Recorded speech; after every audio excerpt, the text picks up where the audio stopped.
Hi, Karey. Hi, Nathan. Thanks for helping my project. No problem. Could you say a little bit about yourself? I am Nikita's friend who happens to be in this house right now. Plus, you're a software engineer, Yes, I'm a software engineer at Google, and you're from New York. and I'm from New York. Yeah. Thanks. Wow, you really did your research on me. I did. And what's at NYU? I'm currently living in California. Please don't find where I live or my LinkedIn, please. Absolutely. But what are some of your hobbies? I like swimming, weightlifting, picking up random sports. Well, I'm in recovery right now, so can't really pick up that many sports. But what's a random sport? I picked up volleyball when I was here. I picked up tennis for a little bit. I picked up... What else did I pick up? That was the main things I picked up, because a lot of people in Silicon Valley love to play those sports. Do you play badminton? As a child, I did. Okay, because I know in Silicon Valley they have like a number of badminton places I've been to it. Yes, neat, yes. So. They And do. they play badminton completely different than like you would in the backyard on a picnic. Yeah, they like, if you play outside, Very you're not a aggressive. true badminton player, because there's the wind. And you don't want wind when you're playing badminton. And they're really fast and aggressive, and you could really hurt yourself in badminton, actually. Yeah, I know a few people that actually have like bad knees because of badminton. Oh, is it? Yeah. Oh, wow. Yeah. Okay. Well, did you know that NASA's planning to send astronauts back to the moon? Yes, I've heard it from you. Okay, but before that, you didn't know about it. Actually, I've heard it from Steven and Nikita first. Yes. Okay. They referenced you at one point. But if it wasn't for them, do you think you would have known about it? No, I would have known about it. Now, back in 1969, whenever Neil and Buzz landed on the moon, pretty much everybody in the world knew about it. Yes. Here we're going back. I would say only about 20% of the people I talk to randomly know about it. Well, that's a very small percentage. Very small. Even in the Johnson Space Center area. Really? Yes. People that actually work on space. No, to not work on space, but live around the center. Like, just people I see at Chick-fil-A or Starbucks. Oh, okay. Yeah. At the park. Like, they're like literally, less than a mile away from the center of the U.S. Human spaceflight program. Yeah. And they They have don't no even clue that we're going back to the moon. Wow. And I was just wondering why you think this might be. Honestly, I am not sure why it's not publicized. Maybe it's because, like, social media hasn't picked it up. Because, like, all, like, the other, like, spaceships launch, like, it was blowing up on social media. I feel like it causes a lot of traction. Like, SpaceX, when Jeff Bezos also launched... So you saw those? Yes, I saw those. Oh, really? Yeah. Okay. I am very surprised that NASA hasn't advertised this as much, because this is a big deal. A human back on the moon after so long. Yeah. I actually don't know. That's a very good question. I don't know why it's not well known. I mean, I have a theory that, NASA's all over social media, like on my Twitter feed. I see them all over, and LinkedIn, all over, but I imagine it's not the same for you. No, it's not. And largely, I think it's just because of how those platforms understand our interests and the type of things that they put in front of us. I guess they have to have bigger headlines. Actually, that would be a big headline in itself. Going back to the moon, like, I feel like that should cause traction on social media. Yeah, I don't know. Good question. Well, what do you think about us going back to the moon? I mean, I've heard a whole wide range of perspectives. I can give you some of those if you're interested, but I'm kind of curious in what your thoughts are. Of going back to the moon? Like us doing that, is it like something that's exciting, that's good, that you think maybe I feel like it's bad, exciting, because, like, now I'm living at the time where they're doing it. Like, I was not alive when Neil Armstrong went onto the moon. Neither was I. Yeah. Really? No. I'm kidding, you're 35. We all know that. Yeah, so that's really cool. I'd also be interesting to, like, compare the two missions and see, like, is it much better now compared to back then? Like, now if I'm more advanced technology. Yeah. It'd be cool if ChatGPT told us how to build a rocket ship. I know. See, like, how optimized it is. Yeah. The next people that land on the moon, they may go, ChatGPT, give me something inspirational to say when I land. Oh, yeah. I wonder what it would come up with. I I don't know, actually. Hmm. Huh. I'm not very good with slogans. I feel like that's your thing. Oh, okay. What do you think? Let's reverse this interview. What do I think that we might say whenever we land back on the moon? Yeah. I don't know. We come for all womankind, mankind, and peoplekind. Yes. Non-binary. You gotta be non-binary. To stay. Yes. That would be. I don't think we can live on the moon, right? I mean, it has the atmosphere for us. Right? Well, I don't know if we could live in Minnesota either. Or because literally without the technology to keep us warm and sheltered, and to provide us with the water and sewer, we couldn't live. Like, we need technology just to live where we are now. Yeah, we would have to go back to very primitive, and I don't think people are ready for that. If we took away the technology, we'd have to go back to very primitive, and lots of us would die. Yes. But with technology, lots of us can live in very small areas. We don't need technology for our air and for our air pressure. Yeah. So we're just kind of adding, and we don't need it for like the Earth is kept in a nice thermal range as well. For now. Yes. But there's no reason why we couldn't build big structures that humans could live in. Yeah, that's true. And then we could just import them to the moon. Yeah, exactly. That'd be cool. No, but I do think it's very exciting time to be to learn about this now, and going back to the movie would be very cool, especially because nowadays we have the technology to film the whole process and watch it live if anything. Yeah, so that'd be very cool. And also the quality of the video will be much better. Yes, and it will be preserved forever, or however long humanity survives. Or however long humanity's technology survives. Yes. Which may be less than humanity or more than humanity. It's really kind of difficult to tell at this point. Yes. We're at a very critical pivot point right now. Right, or the humans might be optional, or the technology may fall apart. One of the two. Yes. Yes. When you think about the future of humanity, say 200 years in the future, what comes to your mind? There will be no humanity. Are you serious? I really do feel like that sometimes. Oh my goodness. That feels very dark. Yeah, that's why I always question whether or not I would want to have kids, because I'm I don't know what the world would be like in a few decades. But may I say that if everybody didn't have kids, there literally wouldn't be no humanity. It's like a self-fulfilling prophecy, true. Right? But I feel like there's enough people that just have accidentally have kids that will make up for that. Maybe. I like the birth rates in the richer countries. In Japan, they're have a shrinking population. Yeah. And China too. For their one-child policy. Yeah. But that's removed now, right? That's been removed, but it still has had an effect of having that in place for 30, 40 years. That's true. And then, in Europe and here, that's true. It is a self-fulfilling prophecy. You have no kids, you have no humans. But at the same time, it feels like there's just a lot of catastrophes happening a lot recently, with wars, and then people talk about in this house, they'll talk about how AI is going to kill us all. I know. It's true. Yeah. I know. And then global warming, and then I learned today about how there's more infectious fungi that can actually infect humans. Yeah. So it feels like a very doom gloom. But, it's kind of amazing how our perception of the future affects what we do, but what we do really affects the future. That's true. What you said, you're afraid to have kids because you think there's not going to be a future. Yeah. There's probably a lot of other things that people want to do if they felt like doomsday was approaching. It wouldn't make sense to make an investment in something that pays off 100 years from now. Yeah. If you think you only have 50 years. Yeah. That's what I also think about. Do I save all my money, or should I use it now?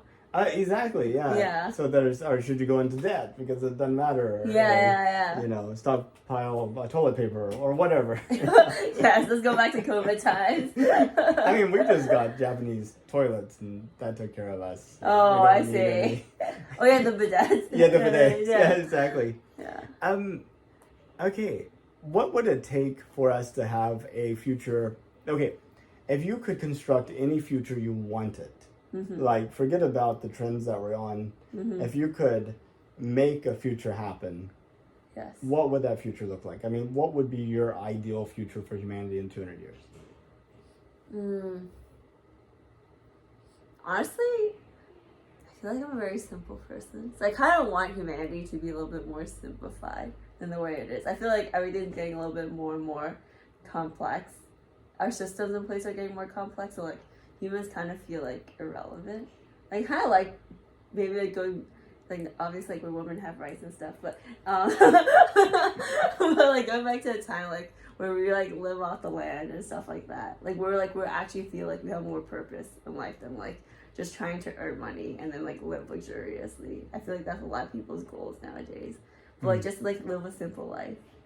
And like actually see be a greater part in terms of the whole production and community and stuff. Actually see the food grown, see the things manufactured, see the people that do all that. And like we're very disconnected right now from a lot of things. Like a lot of things are abstract from us. Like we just go to a grocery, we see like aisles of meat and you're like, okay, I just want that.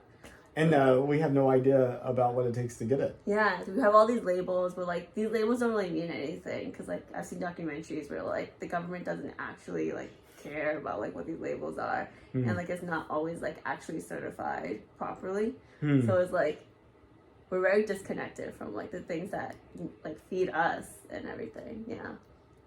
I see what you're talking about there. I imagine like a community on Mars would have at the beginning. You know, where you literally have to have, I mean, it's a small enough place that you literally know everybody. You need all those skills to keep it running. And it's like for a time, I don't know if that time's like 10 years, 100 years, 1,000 years. But literally you have this really intense community building thing that I think may be very hard to replicate here on Earth with like... With so many systems in place while they are starting from fresh. Yeah, I mean, because it's hard to go camping even in like a state park and you're like missing something. You're like, oh, well, there's a Walmart down the street. You know? So, honestly, you can be so disconnected from everything, but you're like, I'm just a drive away from everything. Exactly. I still got cell phone coverage. You know. But I mean, like this group of 1 million people on Mars. I mean, for a time, they will literally only have each other. I think 1 million people is a lot to coordinate, though. I feel like those million have to be broken down to smaller groups because like communication gets lost with that many people. Sure. So what do you think would be the maximum size of a truly connected, integrated community could be? I feel like a classroom size, like 30 people. Oh, 30 people? Yeah. Like anytime you get past 30, at that point you're now dealing with abstractions. Like you have... Maybe. I think it'll be a little bit too much delegation that you could be abstracted away. Okay, you no longer have the farmer, you just have the food producing system. Yes, Okay. Yeah. Huh. I think so. I'm not actually sure. Someone fact check me. But it may be different for each group of people. You know, I mean, like our span of people might be different. That's true, I guess it depends on the manager or the person that takes leadership. Or the culture of the group as well, and how well the people's individual personalities either fit into that culture or fight against that culture. That's true. And their skill sets, so whether or not they actually have the skill sets to execute all these different various roles. And so they have like these intentional communities, and they come all sorts of different styles and shapes and things, but groups of people who want to live together in a community, and in some cases they raise their own food, and you know they live in harmony of nature, or you know maybe they're gathered around religious things or stuff like that. I mean, have you ever considered like maybe joining a cult? Just kidding. What is a cult? This is just a question you came from my statement, right?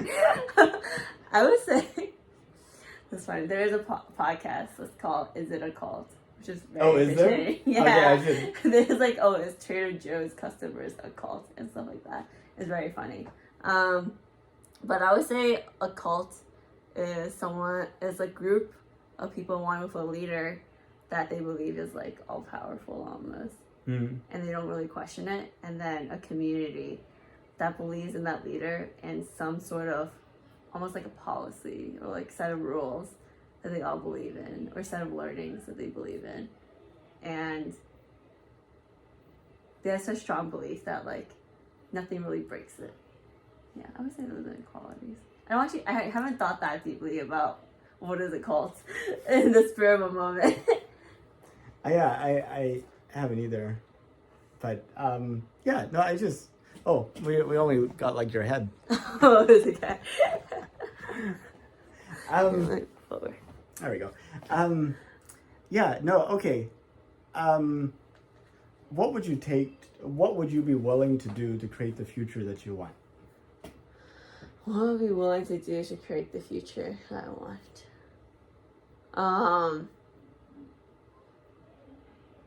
That's a good question. I feel like I'm always more on the adapting end. Just, like, whatever happens to me, I usually adapt to it rather than try to create. What would I do? Yeah, you sort of have the adapters and the shapers. Yeah. Like, I heard a quote one time, like, the rational person adapts himself for the world. Yeah. The irrational person adapts the world for himself. Therefore, all progress depends upon the irrational person. Or something like that. That's right. I mean, I would fall into the rational category. I like to think things all the way through, so I do rationalize a lot. But what would I do? I feel like I would just do it. I don't know. It's such a broad question. Like, there's so many goals. Like, I feel like it was like a career goal of like, oh, I want to work in Asia or something. I would just go and do it. Find a job, go and do it. Like, just set out a plan that would get me to where I want to be. And if I need to meet certain people, I'll meet those people to get to where I want to be. Yeah. But definitely, I feel like I won't do it at the expense of, like, my community, I feel like. Yeah. I want to make sure wherever I go, like, I still have a sense of community. Or I'll make a sense of community wherever I go. Yeah. Yeah, I'm sure that's true. Oh, really? You only know me for 4 days. Well, I mean, yeah, I think a community is important to you. I mean, like, connection with fellow human beings. Yeah. Like, I mean, I think it's important to, like, the vast majority of people. Even the people that say it's not important to them. Yeah. Sometimes I guess it really is. But, yeah. So if you could, would you take a trip to space? Oh, yeah, I would. Like you were telling me about the Japan, where you, like, fly into space to Japan. That was very cool. You would do that? I would save up money for that, yes. Would you go into orbit and just, like, float around in orbit for a few days? I mean, I love the thriller stuff, like paragliding, skydiving. Like, I would totally go into space and do that. Yeah. And it wouldn't affect, because there's no gravity pull, right? I would just be floating around. Well, that's a myth that I have. There's actually gravity in space. It's just you're continuously falling around the Earth, and so it's like that's why you're floating, is because you know. Yeah. I didn't realize that was why. Yeah, because otherwise the spacecraft would just travel in a straight line, but the pull of the planet keeps pulling it around, and so literally you're constantly falling towards the Earth, but you're moving so fast forward that you keep missing the Earth. Oh, it's like a natural, like, force field almost. Yeah, that's it's really like cool. It's like being in an elevator where they snap the cable and you fall, but there's like no bottom. Just keep floating and falling. That's a scary. I just don't like the ride in, like, amusement parks where they just straight drop you. So, like, that's a scary thought if you just keep dropping. Yeah. Yeah, but you know, the thing is, I've been on this 0G flight, and whenever you're, like, floating, you don't feel like you're falling. Like, on those, you're actually experiencing, like, negative G's, or a force pulling you down in a downward situation. But how are you floating upwards then, if it's pulling you down constantly? Well, your body's trying to stay where it is, and then the ride is pulling you against that direction. And so that's why it's like literally like jerking you around. Like, but whenever you're floating, you don't feel those forces on your body in free fall. So, I mean, I went on a 0G flight, and close your eyes, you have no clue which direction you're going or what you're doing. That's why. I guess that's why people like to do. That's very similar to the experience I would imagine in those like immersion pools or whatever, where people like completely in the dark and they're in water. I guess things like the sensory deprivation. Yeah, yes, that's what it's called. Yeah. Yeah, I haven't done that. I think Steven has though. Oh, I'm not surprised. He said he goes on all those meditation retreats. Yeah, lots of stuff. But would you go to the moon if you could? Yes, I would. Would you immigrate to Mars? If there's already immigrants on there. Okay, like how many would you need? 1 million. 29. Because more than 30 and you lose that sense of community. You know? That's true. Yeah. But 1 million sounds like a safe. Yeah. Let's see how many survive out of that 1 million. I know Christopher went on a nature hike for like a week and a half in the Adirondacks. And was so happy. That? It's like mountains in the upstate New York. Oh, near okay. Ithaca. Oh, okay. Yeah. And, when he came back, he was like, I'm so glad to be someplace where money is actually useful. Because you can't buy anything in the middle of the wilderness. So, yeah. That's funny. But I really appreciate your time. I know we covered a lot of topics. Yes. And I see this as a time capsule for humans 200 years from now to kind of get a glimpse for what I think is going to be a pivotal decade. I think the 2020s are going to be the space with the 1990s towards the internet. Yeah. I mean, at the beginning of 1990, almost nobody knew what email was. The web didn't exist. Yeah. Amazon didn't exist. Yeah. Google didn't exist. Yeah. Facebook didn't exist. And then like by 2000, the internet became a very wide known thing and kind of like foundational. Yeah. And I think despite the promises that haven't been fulfilled for the past 60 decades with regard to space, I think this is the decade. Yeah. Especially with all our ML/AI technologies out there. Who knows how to transform the space? Yeah. I know you have ideas. I think it could be a great adventure. I think we have to rethink about our role in this ecosystem. Yeah. Like we have like these with respect to technology. Yeah, with respect to what does it mean to work and contribute and how are resources distributed and just kind of like how we think about everything. It's especially because we kind of live. It doesn't affect us day to day, but I feel like it's slowly starting to show that we live in like a space of scarcity right now. Like eggs being like limited supply, like things are like breaking down. I don't know. Did you go to HEB today? Oh no! I mean, in California, there were a few times where I went to like Trader Joe's and like Whole Foods, and they had signs of like, "Oh, we're low on the egg supplies." Right now. I see. Yeah. We should get chickens. Yeah. And then you can produce your own eggs, and you don't have to. That's true. Worry about that. I'm ready to live off the land. Exactly. I just go in the middle of nowhere. I could probably afford to like buy an acre. Exactly. And then have like an automated farm, and then have it just put the stuff in the boxes and ship it to you. That's true. A drone or something. Yeah. Next thing you know, I'm gonna be living in the middle of nowhere. No cell service. I'll send you my coordinates. Oh, I appreciate that. That kind of goes against your sense of community thing that we talked about. Oh, that's true. Yeah, it does. Actually, I'm just gonna rope everyone that comes and everyone to leave. Oh, exactly. Yeah, I'm gonna have great hospitality. So I'm like, I could just live here and form my own community. Absolutely. Which slightly sounds like a cult now. I know. Except we're all leaders. Yes, we're co-leaders. Yes, we're co-leaders. We're all equals. Equals. Yes. But some people are more equal than others. Yeah. Well, that's awesome. Well, thank you so much for your time. I really appreciate it. No it was problem. a lot of fun. I'm glad I beat the 3-minute mark. Oh, yeah, indeed. Okay.